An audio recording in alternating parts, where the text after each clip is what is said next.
사람들이 내게 물었습니다. 이 나이에 무슨 새 출발이냐고요. 그런 말 하는 사람은 한 번도 자기를 위해 살아본 적이 없는 사람이에요. 정희는 70. 동네 도서관 구석자리 사서 일로 하루를 보냅니다. 조용한 도서관 한켠, 얌전히 정리된 책들과 푸르른 창밖 풍경이 그녀의 요즘입니다. 하지만 그 고요한 일상도 10년 전만 해도 상상도 못했던 일이었죠. 이정희 씨 맞으시죠? 무료 법률 상담 접수하신 거요. 낡은 지하 사무실. 법률 상담 자원봉사자의 낮은 목소리의 정희는 작게 고개를 끄덕였습니다. 이곳에 오기까지 수년이 걸렸습니다. 남편 김만수, 정년퇴직 후에는 그야말로 폭군이 되었습니다. 물 끓여놨으면 대접에 라면도 끓여놓고 기다려야지. 그의 목소리는 날이 갈수록 커졌고 정희의 이름은 여보에서 야로, 그리고 결국은 부엌에서 나는 소리로만 바뀌어 갔습니다. 무엇보다 견딜 수 없었던 건 휴대폰에 찍힌 그 여자와의 사진. 집에는 밥 안 하고 남자 만날 땐 화장 잘 하셨네. 그 메시지와 함께 만수는 더는 가릴 생각조차 하지 않았습니다. 정희는 선택했습니다. 숨지 않겠다고. 더는 참지 않겠다고. 첫 증거는 병원 영수증이었습니다. 소화기내과. 여성의 이름으로 된 예약 명단. 남편과 정희, 단둘뿐인 건강보험에서 발급된 기록. 이게 제가 확보한 내역입니다. 자원봉사 변호사는 고개를 끄덕였습니다. 충분히 효력이 있습니다. 게다가 혼인 파탄 책임은 명백히 상대방에게 있어요. 정희는 조용히 준비했습니다. 남편이 외박하는 밤, 서랍 속 옛날 통장을 꺼내고 오래전 친구에게 전화를 걸고 묵묵히, 아주 묵묵히. 집에서는 아무도 몰랐습니다. 정희가 매일 다이어리에 뭔가를 적는 이유도 고요한 표정 뒤에 얼마나 많은 결심이 숨어 있는지. 여보, 그날 말이야. 정년연금 들어오는 계좌 바꿔야겠어. 정희는 아무 말 없이 웃기만 했습니다. 응, 그날. 알아서 하세요. 그날은 곧 다가올 날이었습니다. 그녀가 직접 정한 자신을 위한 첫 번째 날이었죠. 이정희라는 이름은 오랜 시간 가족이라는 굴레 속에 묻혀 있었습니다. 하지만 이제 그 이름이 다시 세상의 중심에 서려 합니다. 이틀 후, 정희는 작은 손가방 하나를 들고 변호사 사무실을 찾았습니다. 다 준비하셨네요. 상담 변호사의 말에 정희는 고개를 끄덕였습니다. 고요하게 정리된 서류들. 통화 녹취록, 내연녀와의 문자 캡처, 보험료 지출 내역, 그리고 그녀가 직접 쓴 일기장 사본. 이건 제 일기예요. 그 사람과 함께한 날들의 기록이죠. 날짜별로 정리해뒀어요. 변호사는 잠시 놀란 눈빛으로 일기장을 넘겼습니다. 이 정도면 충분히 정황 증명 가능하겠어요. 그리고 마침내 정희는 그날을 정했습니다. 만수 씨, 나 할 말 있어요. 늦은 저녁, 거실에 앉아 TV를 보던 남편에게 정희는 담담하게 말을 꺼냈습니다. 나, 당신하고 이혼할 거예요. 순간 정적. 만수는 웃음을 터뜨렸습니다. 뭐? 당신이 날 버린다고? 그 입으로 그는 소리치기 시작했습니다. 당신, 내가 없으면 뭘 먹고 살아? 집 한 칸도 없고 돈도 없는 주제에. 정희는 묵묵히 봉투 하나를 꺼내 테이블에 올려뒀습니다. 이건 당신이 그 여자랑 보낸 호텔 영수증이에요. 이건 병원 진료 기록. 이건 우리 통장 내역. 그리고 이건 당신이 나한테 한 말들, 녹음 파일이 재생되었습니다. 야, 그냥 죽지 그래. 네가 죽으면 연금은 내 거니까. 여자란 밥하고 청소나 하지 뭘 더 하냐? 말대답 그만해, 이년아. 만수의 얼굴이 하얘졌습니다. 정희는 말을 이었습니다. 이건 변호사한테도 이미 다 넘겼어요. 이제 법원에서 보게 될 거예요. 정희는 서서히 일어났습니다. 그러니 더는 소리치지 말아요. 당신이 내 인생을 망친 만큼 이젠 내가 내 인생을 살아야 하니까. 그날 밤 정희는 따로 마련해둔 작은 원룸으로 이사했습니다. 딱 한 사람분의 삶에 맞게 정리된 방, 햇살 좋은 창가와 중고 책상이 있는 공간. 무엇보다도 그곳엔 정희라는 이름 하나만 있었습니다. 법정이라는 곳은 냉정하지만 때로는 가장 인간적인 진실이 드러나는 곳이기도 합니다.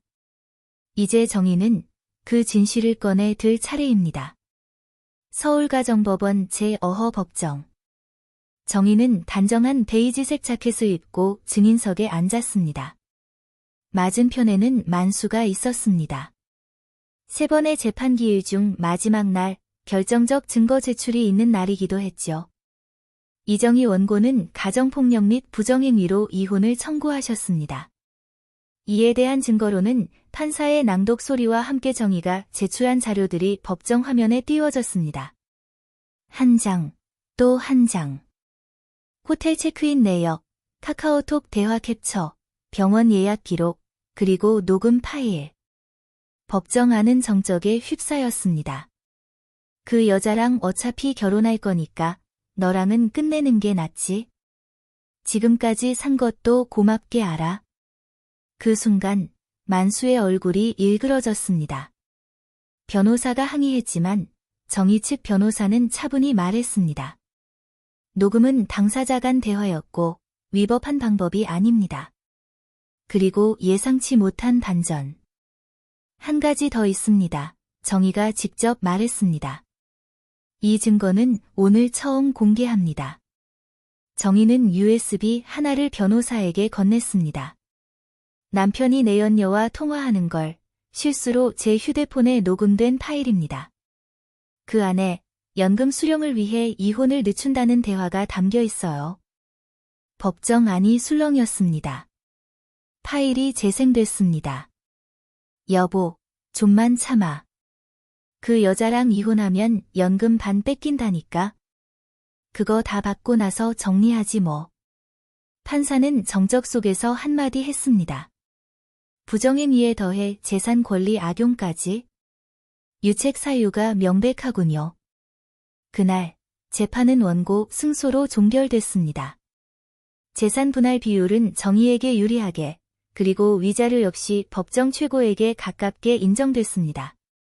법정을 나오는 길, 정희는 하늘을 바라봤습니다. 그날따라 햇살이 눈부셨습니다. 이제 시작이에요. 내 인생, 진짜 처음부터. 이혼은 끝이 아니라 시작이었습니다. 하지만 시작은 언제나 낯설고 조금은 외로운 법이지요. 정희는 도서관에서 일하기 시작했습니다. 동네 공공도서관. 서가 정리, 대출 반납 관리, 그리고 아이들에게 동화책 읽어주는 봉사까지. 이정희 선생님, 오늘도 책 읽어주세요. 아이들이 옹기종기 몰려왔습니다. 정희는 살짝 웃으며 동화책을 펼쳤습니다. 옛날 아주 먼 나라에 용감한 할머니가 살고 있었어요. 아이들이 깔깔 웃는 소리.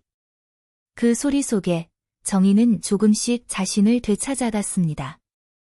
하지만 밤이 되면 여전히 낯선 방의 정막이 그녀를 감쌌습니다. 허전한 이불 속 문득문득 떠오르는 질문들. 내가 진짜 잘한 걸까? 이 나이에 너무 늦은 건 아닐까? 그러던 어느 날 오랜 친구 윤희에게서 전화가 왔습니다. 정희야, 나 수채화 배우는데 너도 올래? 정희는 망설였습니다. 내가 뭘 그려? 너 예전에 꽃 그리는 거 좋아했잖아. 생각 안 나? 동백꽃? 그 말에 정희는 잠시 침묵하다 대답했습니다. 그래, 한번 가볼게. 그날 오후, 정희는 작은 문화센터 수업에 처음 참석했습니다. 캔버스 앞에 앉은 순간, 잊고 지낸 감각이 되살아났습니다. 물감 냄새, 붓의 촉감, 종이 위를 흐르는 붉은색의 선들. 정희는 처음으로 나는 누구인가라는 질문에 나는 정이다라고 답할 수 있었습니다. 한편 만수는 달랐습니다. 이혼 후 내연녀에게 버림받았습니다. 오빠, 미안해. 이제 그만하자. 나도 내 인생 살아야지. 그녀는 차가웠고 그 말 그대로 돌아서서 떠났습니다. 만수가 연락할 곳은 아무데도 없었습니다. 딸은 연락을 끊었고 친척들은 그를 외면했습니다. 결국 그는 고시원으로 들어갔습니다. 좁은 방, 침대 하나와 책상 하나. 라면 냄새가 벽에 밴 공간. 그 안에서 그는 조용히 무너지고 있었습니다. 그년이 날 버려 그의 독백은 허공에 맴돌았고 어느새 울음으로 변했습니다. 누군가는 말했습니다. 사람은 늙는 것이 아니라 멈추는 것이라고. 그리고 이정희는 멈추지 않기로 했습니다. 문화센터 수업이 끝난 뒤 정희는 카페에서 윤희와 차를 마셨습니다. 정희야, 너 웃는 얼굴 오랜만에 본다. 윤희가 말했습니다. 내가 웃고 있었어. 정희는 컵을 바라보다가 작게 웃었습니다. 나 이혼하고 나서 처음인 것 같아. 이렇게 평화로운 느낌은? 윤희는 조용히 고개를 끄덕였습니다. 이젠 너를 위해 살아. 가족, 남편, 다 내려놓고. 정희는 말없이 창밖을 바라보았습니다. 해가 기울어 가고 있었고 하늘은 붉게 물들고 있었습니다. 며칠 뒤 정희는 동네 여성 독서 모임에 참여했습니다. 책의 제목은 나는 나로 살기로 했다. 모임 안에는 다양한 여인들이 있었습니다. 젊은 워킹맘, 이혼 후 자립 중인 여성, 그리고 혼자 여행을 즐기는 할머니까지. 전요, 한 여성이 말했습니다. 남편한테 늘 미안하단 말을 달고 살았어요. 근데 이젠 알아요. 그 말, 나 자신한테 해야 했다는 거. 그 말에 정희는 마음이 흔들렸습니다. 그래. 나 자신에게 미안하단 말, 한 번도 한 적 없었어. 그날 밤, 정희는 처음으로 일기장에 자신을 향한 글을 적었습니다. 정희야, 고생 많았다. 지금까지 잘 버텼고 앞으로는 잘 살아봐야지. 한편 고시원 방 안 만수는 매일 늦게까지 술에 젖어 있었습니다. 창문도 없는 방, TV 소리조차 친구가 되어주지 않는 밤. 문득 정희가 없다는 사실이 현실이 된 순간이었습니다. 밥은 왜 이렇게 맛이 없냐? 편의점 도시락을 씹으며 중얼거린 그 말 속엔 쓸쓸함과 후회가 섞여 있었습니다. 그리고 그의 휴대폰 알림 한 통. 비하의 국민연금 수령액 일부가 이혼 재판 결과에 따라 조정되었습니다. 만수는 벽에다 폰을 던졌습니다. 그 여자. 끝까지. 하지만 그 분노조차 더 이상 향할 곳이 없다는 걸 그도 알고 있었습니다. 그녀의 삶은 거기서 멈추지 않았습니다. 고요했던 호수에 작은 돌 하나가 던져졌고 그 파문은 생각보다 멀리 퍼져나갔습니다. 이정희 선생님, 이번에 우리 도서관에서 신앙송 모임 열려요. 선생님도 한번 해보세요. 도서관 직원이 말했습니다. 정희는 손사래를 쳤습니다. 아유, 난 목소리도 안 좋고 그런 건 못해요. 직원이 웃었습니다. 아니에요. 선생님 말씀 참 고우시던데요. 그 말 한마디에 정희는 며칠을 망설였습니다. 하지만 결국 모임 날 작은 원고를 손에 쥐고 무대에 올랐습니다. 떨리는 손, 심장 소리가 귓가에 울릴 만큼 긴장된 순간. 그녀의 입에서 한 줄이 흘러나왔습니다. 사랑은 나를 돌아보지 못한 날들의 안도였다. 정적. 그리고 박수. 와. 목소리가 참 따뜻하세요. 어머니 시 낭송 듣다가 울었어요. 그 순간 정희는 알았습니다. 누군가에게 따뜻함을 줄 수 있는 사람이 되었다는 것을. 그날 이후 정희는 도서관에서 낭송 봉사도 시작했습니다. 아이들에게, 노인들에게, 그리고 가끔은 혼자 빈 책상 앞에서도. 이 나이에 무슨 새 출발이냐고요? 그런 말 하는 사람은 한 번도 자기를 위해 살아본 적이 없는 사람이에요. 그리고 바로 그 순간 낯선 남자 하나가 그녀에게 다가왔습니다. 혹시 예전에 명동에서 피아노 학원 하셨던 분 아니세요? 정희는 놀란 눈으로 남자를 바라보았습니다. 네. 어떻게 아셨어요? 그 학원 다녔었어요. 중학생 때 그때 선생님이 저한테 해주신 말이 지금도 기억나요. 너는 연주 잘 못해도 괜찮아. 느낌이 있으니까. 내 소리는 참 따뜻하거든. 정희는 입을 막고 웃었습니다. 그 말을 기억해요. 남자는 고개를 끄덕였습니다. 그 덕분에 음악 안 놓쳤어요. 지금은 음악치료사 하고 있어요. 정희의 눈가가 촉촉해졌습니다. 익힌 줄 알았던 시절, 사라졌다고 여겼던 자신이 누군가의 기억 속에서 여전히 따뜻하게 살아있다는 사실. 그날 밤, 정희는 잠자리에 누우며 조용히 말했습니다. 그래, 내가 걸어온 길이 헛된 건 아니었어. 작은 시작은 언제나 조용했습니다. 하지만 그것이 결국 누군가의 삶을 바꾸는 울림이 되곤 합니다. 도서관에서는 어느덧 정희의 신앙송이 명물이 되어갔습니다. 오늘도 선생님 목소리 들으러 왔어요. 낭독회 영상 SNS에 올렸는데 반응이 엄청 좋아요. 도서관장은 조심스럽게 말을 꺼냈습니다. 선생님, 혹시 작은 라디오 코너 하나 맡아보시겠어요? 지역 방송국에서 동네 시인들이 글 낭독하는 코너인데요. 정희는 손사래부터 쳤습니다. 에이, 난 그런 거 못해요. 이미 영상 보고 연락 온 거예요. 정희 선생님 목소리가 좋다고요. 며칠 후, 정희는 방송국 작은 스튜디오에 앉아 있었습니다. 이정희의 시, 그리고 삼첫 방송날. 헤드폰을 쓰고 대본을 넘기고 숨을 깊게 들이쉬며 그녀는 마이크 앞에서 입을 열었습니다. 오늘 낭독할 시는 정현종 시인의 방문객입니다. 사람이 온다는 건 실은 어마어마한 일입니다. 녹음이 끝나고 제작진은 박수를 쳤습니다. 선생님, 진짜 잘하셨어요. 편안한데 울림 있어요. 방송이 나간 후 청취자들의 반응이 쏟아졌습니다. 목소리에 위로 받았어요. 이정희 선생님 목소리 매주 듣고 싶어요. 그날 저녁 정희는 윤희와 막걸리 한 잔을 나누며 웃었습니다. 야, 내가 라디오 스타가 될 줄은 몰랐다. 정희는 웃으며 말했습니다. 이제 나 다시 태어난 것 같아. 한편 만수는 고시원에서 받은 청구서를 들여다보고 있었습니다. 수도세, 전기세, 그리고 아직도 남은 신용카드 대금. 그는 친구들에게 전화를 돌렸지만 대부분은 전화를 받지 않았습니다. 간신히 한 친구가 받았습니다. 야, 너 아직도 그 여자랑 헤어지고도 정신 못 차렸냐?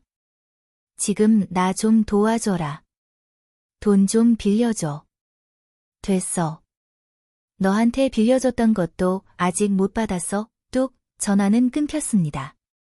만수는 벽에 머리를 기대고 속삭이듯 말했습니다. 다 떠났네. 결국. 그리고 그는 정희의 이름을 처음으로 조용히 불러보았습니다. 정희야. 하지만 그 이름은 이제 돌아보지 않는 사람이었습니다. 누군가의 진심 어린 목소리는 익명의 어둠 속 누군가에게 등불이 되곤 합니다. 이정희의 시, 그리고 3세번째 방송날. 정희는 평소보다 더 차분하게 대본을 넘겼습니다.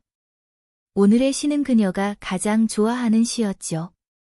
그대가 내게로 와서 나는 더 이상 나를 미워하지 않게 되었습니다. 녹음이 끝나자 제작진은 정희에게 메일 하나를 보여주었습니다. 선생님, 청취자한테 온 건데. 한번 읽어보세요. 정희 선생님. 저는 폐지를 줍는 노인입니다. 손주도 자식도 저를 찾지 않지요. 어느 날 우연히 라디오를 들었어요. 그때 선생님 목소리가 들리더군요. 이상하게 눈물이 났습니다. 누군가 나를 위해 말해주는 것 같아서요. 감사합니다. 내일도 살 이유가 생겼습니다. 정희는 메일을 읽다 말없이 고개를 숙였습니다. 그냥 내가 쓸모있는 사람 같아서요. 그날 이후 정희는 방송이 끝난 뒤는 짧은 편지를 남겼습니다. 어제보다 조금 덜 아픈 하루가 되시길 바랍니다. 나는 오늘도 살아냈습니다. 당신도 그러시길. 그 말들은 누군가에게 삶을 붙드는 끈이 되었고, 정희는 더 이상 누구의 아내가 아니라 누군가에게 이정이라는 이름 그 자체로 존재하게 되었습니다. 한편 만수는 우연히 그 방송을 듣게 되었습니다. 좁은 고시원 방, 작은 라디오에서 울려 퍼지는 정희의 목소리. 그리고 나는 깨달았습니다. 이제 내가 나를 사랑해야 한다는 것을. 만수는 작은 웃음을 흘리며 스위치를 껐습니다. 그 여자. 이제 진짜 멀리 가버렸네.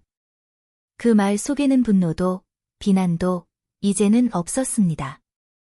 다만 자신이 버린 사람이 자신보다 훨씬 더 깊고 넓게 살아가고 있다는 그 단 하나의 자각만이 남아 있었습니다. 진심은 때로 시간이 걸려도 결국 누군가의 마음에 도착합니다. 그리고 그때부터 변화는 시작되죠. 정희의 라디오 방송은 지역을 넘어 전국 단위로 퍼지기 시작했습니다. SNS를 통해 클립이 공유됐고, 이 목소리, 우리 엄마랑 너무 닮았어요. 어쩌면 나를 위한 말 같았어요. 그런 댓글들이 쏟아졌습니다. 방송국에서는 특별 기획 코너 제안을 해왔습니다. 선생님, 청취자 사연에 시를 붙여주는 코너 어떤가요? 정희는 망설이다 물었습니다. 내가 그런 걸 할 수 있을까요? 제작진이 말했습니다. 지금도 이미 하고 계세요. 정희 선생님 목소리는 누군가의 편지예요. 그리고 첫 사연이 도착했습니다. 이정희 선생님. 저는 치매에 걸린 엄마를 돌보는 50대 딸입니다. 가끔은 너무 지치고 내가 사라지는 기분이 들어요. 그럴 때마다 선생님 방송을 들으며 눈물을 흘립니다. 정희는 조용히 시를 골랐습니다. 그날 방송에서 그녀는 말했습니다. 오늘 어느 사연자분께 드리는 시입니다. 돌봄은 나를 비우는 일이 아니라 나를 더 단단히 채우는 일이라는 거 잊지 마세요. 그 목소리는 라디오를 통해 수천 명에게 닿았습니다. 그리고 어느 날 방송국으로 한 통의 편지가 도착했습니다. 글씨는 삐뚤빼뚤했지만 그 안엔 단정한 진심이 담겨 있었습니다. 정희 씨, 이름을 불러도 될지 모르겠지만 나는 당신의 목소리를 듣고 살아 있습니다. 고맙습니다. 정말 고맙습니다. 정희는 처음으로 자신이 살아온 시간들을 누군가에게 선물이라고 느꼈습니다. 내가 살아있어서 고마운 사람이 된 거구나. 한편 만수는 건강에 이상을 느끼기 시작했습니다. 어지럼증, 속쓰림, 그리고 간헐적인 가슴 통증. 보건소에서 무료 진단을 받은 뒤 의사는 조용히 말했습니다. 당뇨도 있고 간 수치도 좋지 않네요. 술은 끊으셔야 합니다. 하지만 만수는 대꾸하지 않았습니다. 그저 창밖만 바라보다 입을 열었습니다. 누가 내 안부를 물어줄까? 그는 한 번도 자신이 외로워질 거라 상상하지 못했던 사람이었습니다. 세상은 생각보다 조용히 변합니다. 그리고 그 변화의 중심에 한 사람의 목소리가 있었습니다. 한 사람의 목소리가 있었습니다. 정희 선생님, 이번에 여성복지센터에서 강연 요청이 왔어요. 방송 PD가 조심스럽게 말했습니다. 시 낭송도 좋고 선생님 인생 이야기도 듣고 싶대요. 살아낸 경험이 위로가 된다고요. 정희는 멍하니 고개를 끄덕였습니다. 내 이야기가 도움이 된다고요? 그러며 선생님 삶 자체가 많은 이들에게 희망이래요. 며칠 뒤 복지센터 작은 강당. 마이크 앞에 선 정희는 청중을 바라보다 천천히 입을 열었습니다. 저는 이정희입니다. 누구의 아내였고 누구의 엄마였고 그저 조용히 살던 여자였습니다. 정적. 하지만 따뜻한 눈빛들이 그녀를 감쌌습니다. 그런데 그 이름들 사이에 나라는 존재는 늘 없었어요. 그녀의 고백은 누군가의 가슴을 울렸습니다. 강연이 끝나자 한 여성이 다가왔습니다. 선생님, 저도 남편에게 늘 눈치 보며 살아왔어요. 근데 이제 저도 저 자신으로 살아볼래요. 고맙습니다. 그날 이후 정희는 여러 기관에서 강연 요청을 받았습니다. 여성 쉼터, 독거노인 복지관, 심지어 대학 강의실까지. 이정희 님은 진짜 자기 삶을 회복한 사례죠. 누군가는 그렇게 그녀를 소개했습니다. 한편 만수는 병원에서 정밀검진을 받았습니다. 담당 의사는 단호했습니다. 간 기능 저하가 심각합니다. 금주와 식단 조절, 절대 필요해요. 하지만 혼자 사는 고시원, 라면으로 연명하며 술로 버티는 날들 속에서 그런 조언은 현실감이 없었습니다. 누가 밥을 해주나? 누가 약 챙겨주나? 혼잣말만 점점 늘어갔고 고요한 방 안에는 자기 숨소리만 남았습니다. 며칠 후 정희는 우연히 전화를 받았습니다. 여보세요? 정희야, 그 목소리는 너무도 익숙했지만 이젠 너무 낯설었습니다. 무슨 일이에요? 그냥 목소리나 한번 들어보려고. 지금 몇 시인지 몰라요? 그냥 미안하단 말 한번 하려고. 정희는 잠시 침묵하다 차갑게 말했습니다. 그 말 너무 늦었어요. 뚝, 전화는 끊겼습니다. 그녀는 창밖을 바라보았습니다. 어느새 해는 지고 하늘에 별 하나가 떠 있었습니다. 늦지 않았다고 생각하는 사람만 진짜 늦는 거예요. 누군가는 그랬습니다. 한 사람이 자신을 바꾸면 세상의 어떤 부분도 바뀔 수 있다고. 정희의 삶은 상상할 수 없을 만큼 달라졌습니다. 이정희 선생님, 이번엔 K방송국에서 다큐멘터리 출연 요청이 들어왔어요. PD는 말했습니다. 인생 리셋이라는 기획이에요. 정희 선생님을 그 중심 인물로 다루고 싶대요. 처음엔 망설였습니다. 카메라 앞에서 자신의 삶을 말한다는 것, 그건 또 다른 용기가 필요했으니까요.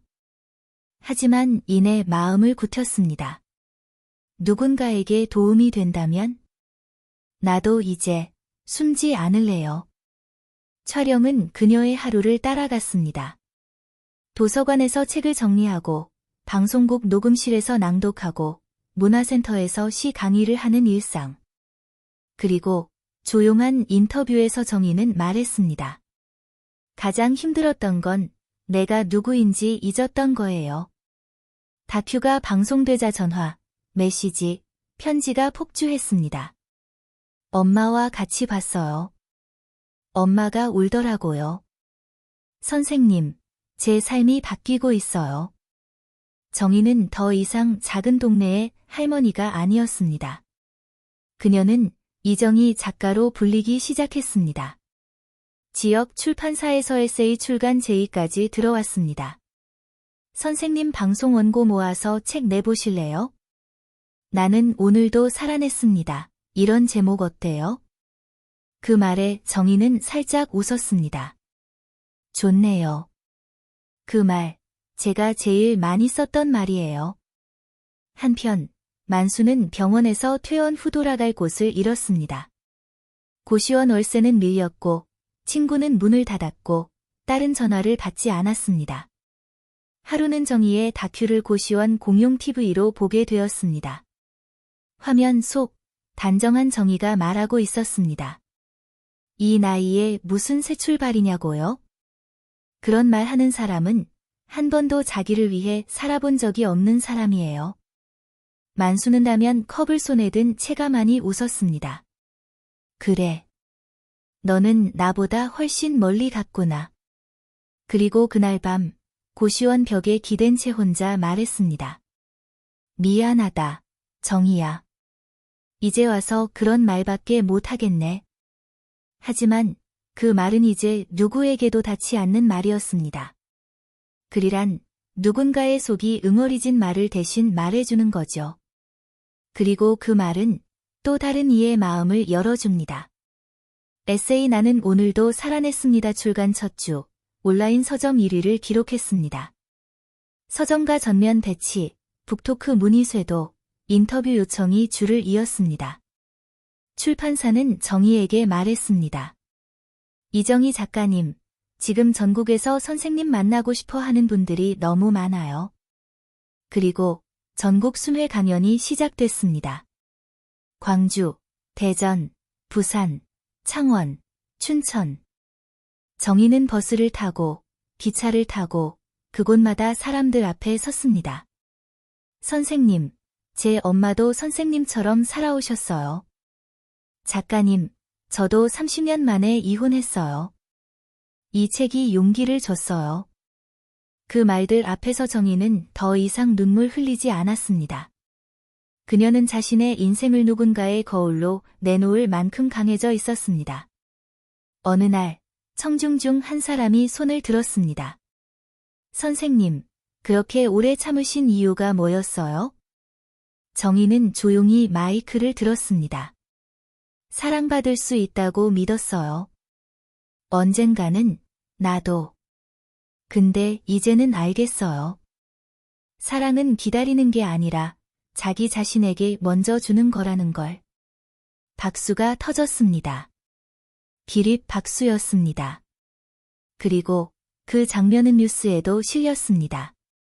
70세 작가의 인생 반전, 전국을 울리다. 이정희, 참았던 시간보다 더 멀리 갈 것.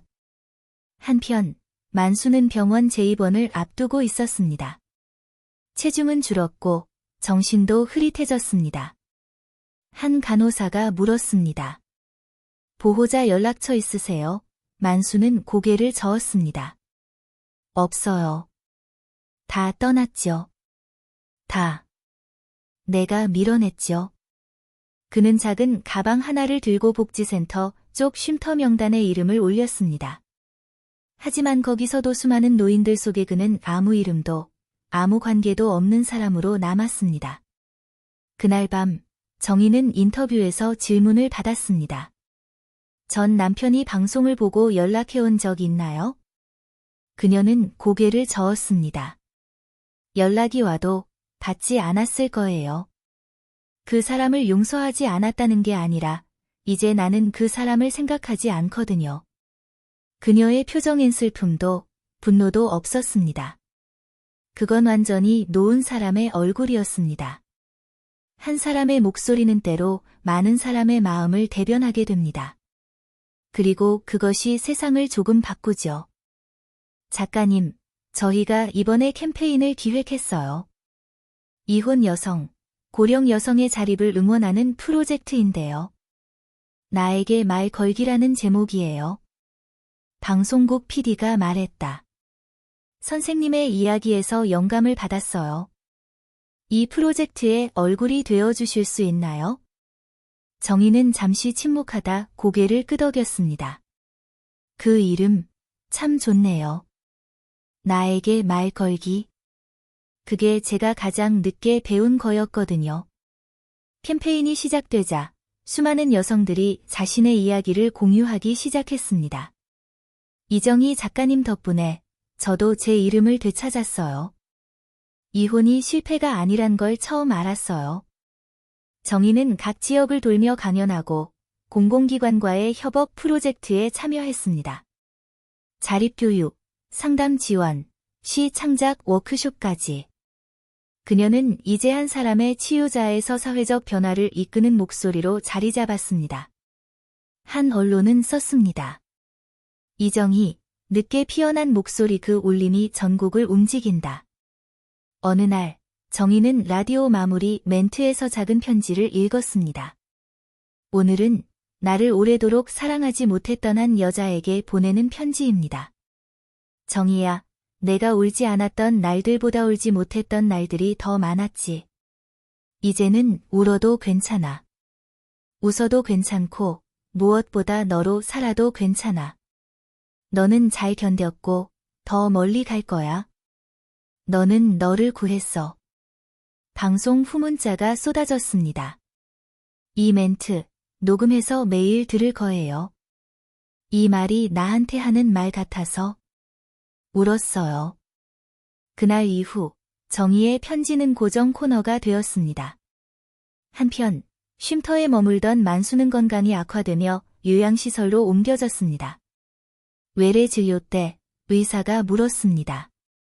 연락 가능한 가족 없으세요? 만수는 작은 목소리로 말했습니다. 한 사람 있었는데. 이제는 그 사람이 날 기억하지 않아야 그 사람이 행복할 거예요. 그 말에 간호사는 잠시 고개를 떨구었습니다. 정희는 그 시각 또 하나의 책을 준비하고 있었습니다. 사람이 온다는 건. 부제는 이정희, 삶을 시로 나타. 그녀의 손은 조금은 떨렸지만 그 속에 있는 언어는 더 단단해져 있었습니다. 세상이 한 사람을 알아보는 데는 시간이 걸릴지 몰라도 한 사람이 세상을 바꾸는 데는 그 사람의 용기면 충분합니다. 정희의 두 번째 에세이, 사람이 온다는 건 출간 3일 만에 베스트셀러 목록에 올랐습니다. K출판문화대상 후보에 오르고 다큐멘터리 2부작이 방송되자 그녀는 국민 엄마, 희망의 목소리로 불리기 시작했습니다. 작가님, 이번에 대통령 직속 여성자문기구에서도 위촉 제안을 했습니다. 출판사 대표가 말했다. 작가님의 삶 자체가 지금 시대의 상징이에요. 살아있는 메시지랄까요? 정희는 조용히 고개를 끄덕였습니다. 내가 누구를 대표할 수 있을지 모르겠지만 이런 말은 해주고 싶어요. 여자들도 나이 들어도 시작할 수 있다는 거. 그러던 어느 날 그녀에게 한 통의 등기 우편이 도착했습니다. 보낸 사람, 김만수.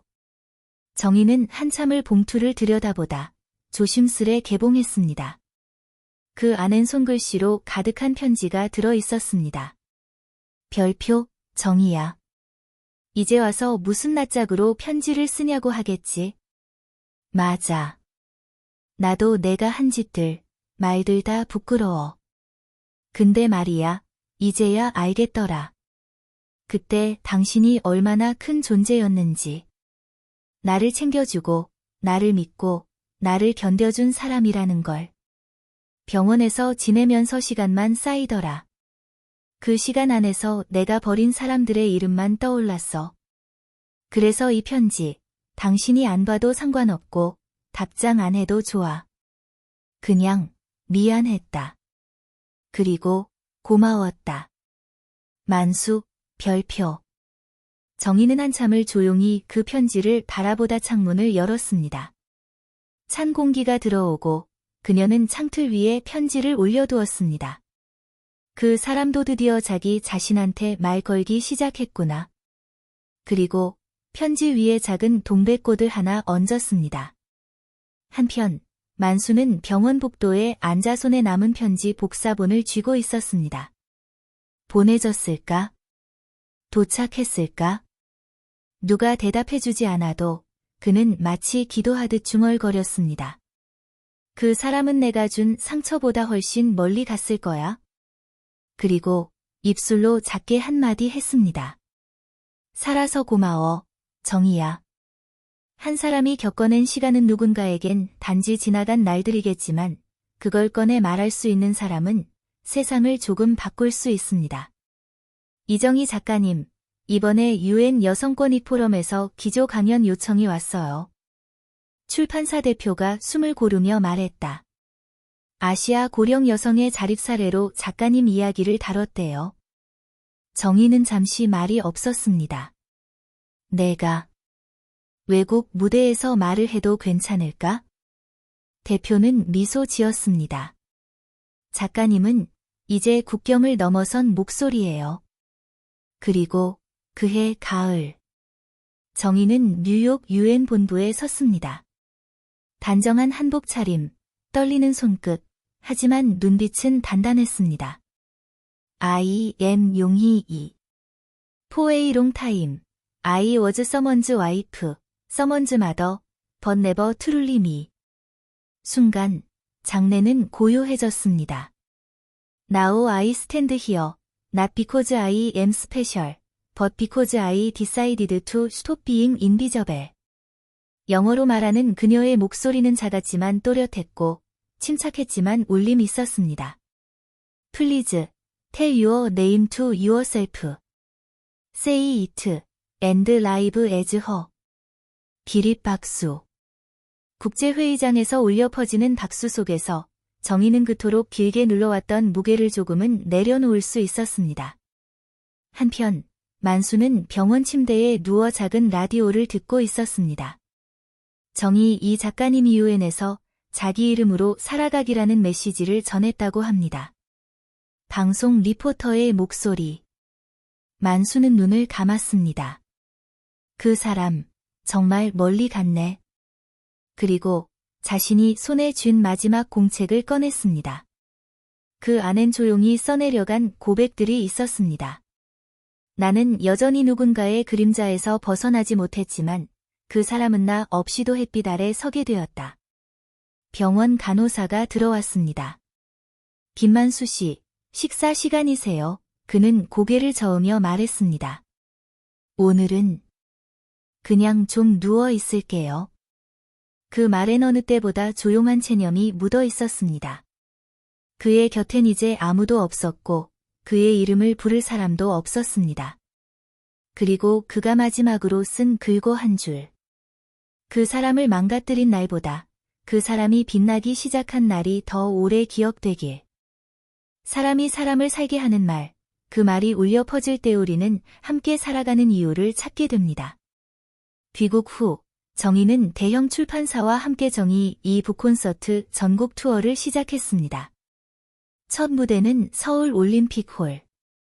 2000석이 전석 매진되었습니다. 무대 위에 선 정희는 한 송이 동백꽃을 가슴에 달고 있었습니다. 안녕하세요. 저는 이정희입니다. 그 짧은 인사말의 환호와 박수가 터졌습니다. 그녀는 천천히 말을 이었습니다. 제 이야기가 누군가에겐 단순한 늦은 반성이었을 수도 있어요.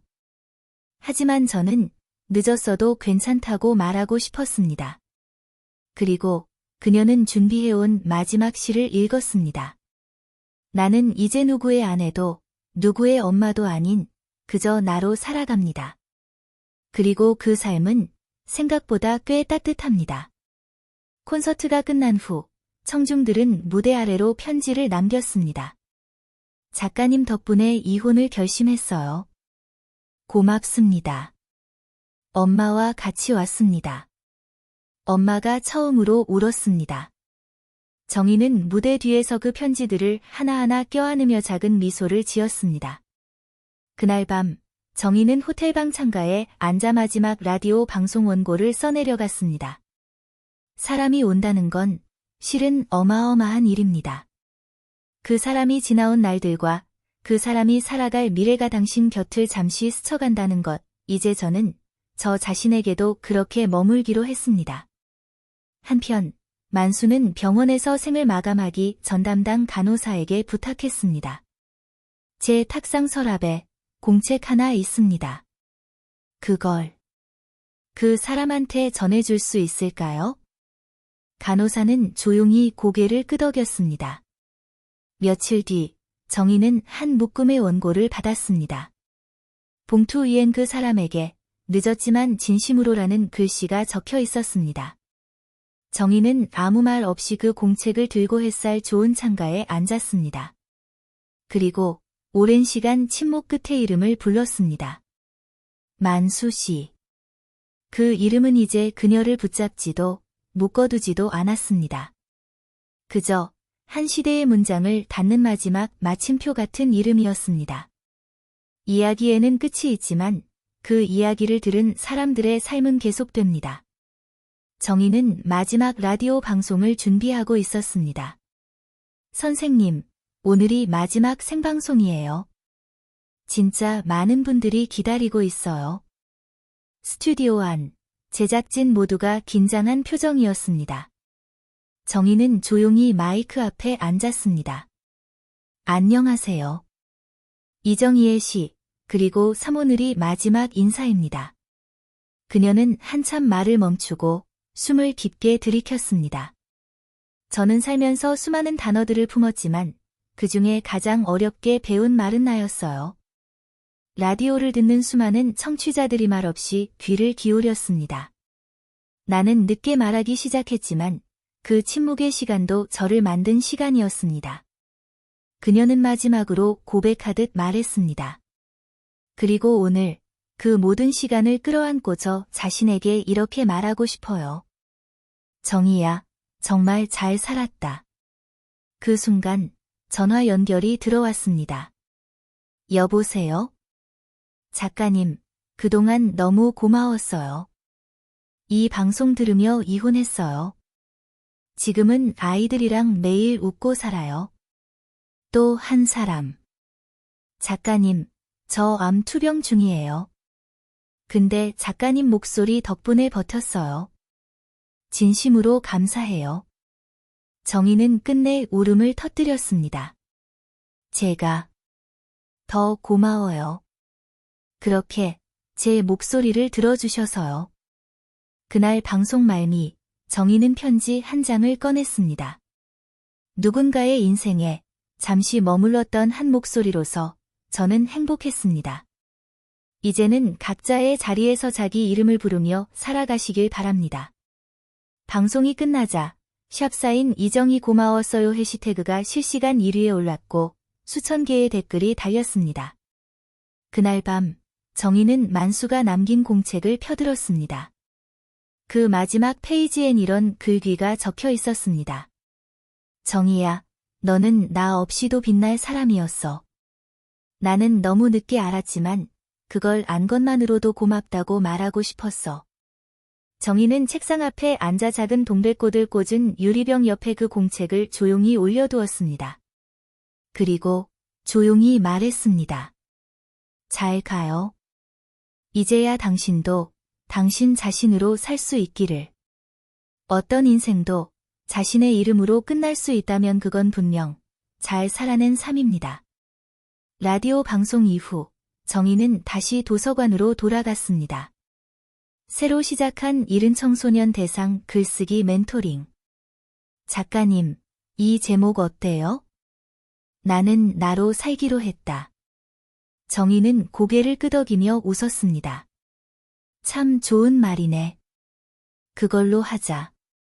아이들이 떠난 조용한 오후, 정희는 창밖을 바라보며 찻잔을 들었습니다.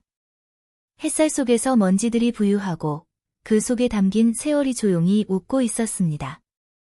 윤희와 함께 걷는 공원 길, 정희야, 이제 좀 쉬어도 되지 않겠어? 정희는 고개를 저었습니다. 아니, 난 지금이 제일 좋아. 마침 지나가던 아주머니가 말을 걸었습니다. 혹시 이정희 작가님 아니세요? 책 정말 잘 봤어요. 저도 요즘 내 이름을 부르며 살고 있어요. 정희는 부드럽게 웃었습니다. 그 이름 참 예쁘잖아요. 잊지 마세요. 그리고 어느 맑은 봄날. 정희는 작은 글귀를 공책에 적었습니다. 이 나이에 무슨 새 출발이냐고? 그런 말 하는 사람은 한 번도 자기를 위해 살아본 적이 없는 사람이야. 그리고 덧붙였습니다. 나는 지금부터라도 내가 주인공인 인생을 살아볼 거야. 햇살 속에서 정희는 걸음을 멈추고 길가에 핀 동백꽃을 바라보았습니다. 그 꽃이 바람에 흔들릴 때 그녀의 마음도 잔잔하게 흔들렸습니다. 그녀는 조용히 말했습니다. 그래, 잘 살아보자, 정희야. 오늘 사연은 여기까지입니다. 이 이야기, 마음에 닿으셨나요? 여러분도 자신의 이름으로 살아가는 이야기를 갖고 계신가요? 댓글로 여러분의 생각을 남겨주세요. 정희의 목소리가 여러분께 닿았다면 구독과 좋아요로 함께 해주세요. 당신의 이야기도 세상을 바꿀 수 있습니다. 어떻게 들으셨나요? 진실을 밝히는 것이 업이었던 한 남자가 자신의 삶을 뒤흔드는 진실과 마주하고 그것을 감당해내는 과정을 함께 따라가 보았습니다. 우리가 믿는 진실이라는 것이 얼마나 복잡하고 다층적인 얼굴을 가질 수 있는지, 또 용서라는 것이 얼마나 힘겹고 위대한 용기를 필요로 하는지 다시 한번 생각하게 됩니다. 어쩌면 우리 모두는 누군가의 탐정으로, 또 때로는 가장 풀기 어려운 비밀을 가진 채 살아가고 있는지도 모릅니다. 중요한 것은 진실을 마주했을 때 그것을 외면하지 않고 함께 짊어지려는 마음이 아닐까요? 여러분의 생각은 어떠신가요? 오늘 사연에 대한 여러분의 소중한 의견을 댓글로 남겨주세요. 오늘 이야기에 공감하셨다면 구독과 좋아요, 알림 설정으로 저희에게 큰 힘을 보태주시길 바랍니다. 그리고 혹시 당신의 가슴속에도 차마 세상에 꺼내지 못한 이야기가 있다면 프로필의 이메일 주소로 당신의 사연을 보내주세요. 익명은 철저히 보장해 드립니다. 저희 들리는 사연 채널은 언제나 당신의 이야기를 기다리고 있겠습니다. 지금까지 들리는 사연 채널이었습니다. 감사합니다.